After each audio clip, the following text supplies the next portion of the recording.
નમસ્કાર દર્શક મિત્રો, સેવા સમાજ ન્યૂઝમાં આપનું હાર્દિક સ્વાગત છે। આજે સમાચારમાં વાત કરીએ તો અટલાદરાની મધુનગર સોસાયટીમાં મોતનો માહોલ। લિફ્ટ રૂમમાંથી યુવકની લાશ મળતા હડકંપ। વડોદરાના અટલાદરા વિસ્તારમાં આવેલી મધુનગર સોસાયટીમાં આજે ભારે ચકચાર મચી ગઈ હતી, જ્યારે એક ફ્લેટના લિફ્ટ રૂમમાંથી યુવકનો મૃતદેહ મળી આવ્યો હતો। ઘટનાની જાણ થતાં સમગ્ર વિસ્તારમાં ભયનો માહોલ ફેલાઈ ગયો હતો। સ્થાનિક રહીશોએ તરત જ અટલાદરા પોલીસને જાણ કરી હતી। માહિતી મળતા પોલીસ ટીમ સાથે વડોદરા ફાયર વિભાગના અધિકારીઓ અને જવાનો ઘટના સ્થળે દોડી આવ્યા હતા। ફાયર વિભાગ દ્વારા રેસ્ક્યુ ઓપરેશન હાથ ધરવામાં આવ્યું હતું, સાથે જ જીઈબીની ટીમ પણ સ્થળ પર પહોંચી કામગીરીમાં જોડાઈ હતી। ભારે જહેમત બાદ લિફ્ટ રૂમમાંથી યુવકનો મૃતદેહ બહાર કાઢવામાં આવ્યો હતો। પ્રાથમિક તપાસમાં મૃતકની ઓળખ વિજય સોલંકી તરીકે થઈ હોવાનું સામે આવ્યું છે। મૃતક યુવક મધુનગર સોસાયટીમાં જ રહેતો હોવાનું જાણવા મળ્યું છે।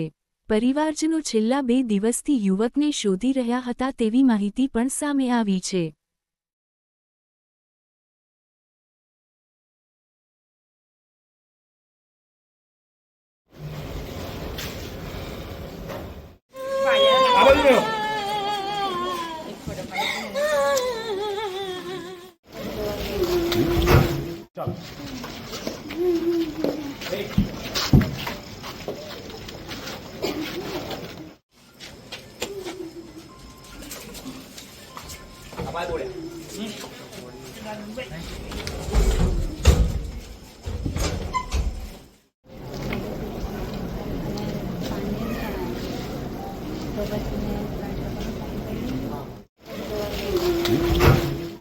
લિફ્ટમાં કોઈ કામગીરી દરમિયાન ફાયર અંદર માણસ ફસાઈ ગયો છે તેવા પ્રાથમિક message Vadodara fire and emergency સર્વિસને અહીંયા મીડિયા મિત્રો દ્વારા જ આપણને માહિતી મળી હતી। તેથી જીઆઈડીસી ફાયર સ્ટેશનની ટીમ તાત્કાલિક ઘટના સ્થળ પર આવી વધુ તપાસ કરતા જે લિફ્ટનું ઉપરનો ભાગ, જે લિફ્ટની અંદર જે મેન્ટેનન્સ કરવાનો ભાગ હોય છે, ઉપરનો જે ટેરેસ ઉપર હોય છે, ત્યાં કોઈક વ્યક્તિ એ લિફ્ટનું કંઈક મેન્ટેનન્સ કરતા દરમિયાન શોર્ટ સર્કિટના કારણે તેમને અત્યારે મૃત્યુ પામ્યું છે તેવું દેખાય છે।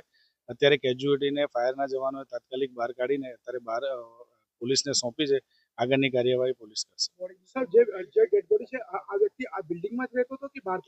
પ્રાથમિક જે અહીંયા નગરજનો છે એ લોકોના જણાવ્યા મુજબ એમનું એવું કહેવું છે કે અહીંયા લોકલ જ હતા અને લોકલે જે બેને જોયા હતા તેની પણ માહિતી હજુ પોલીસ તપાસ કરી રહી છે।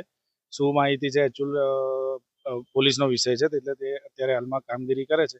ફાયરની જે પ્રાથમિક તબક્કે તો જીબીની મદદ લઈને આપણે ઇલેક્ટ્રિક કનેક્શન કટ કરીને સેફલી એમને બીજી એ રીતે બહાર નીકાળી લીધી છે અને ઉપર અત્યારે એમનું પંચનામું ચાલે છે।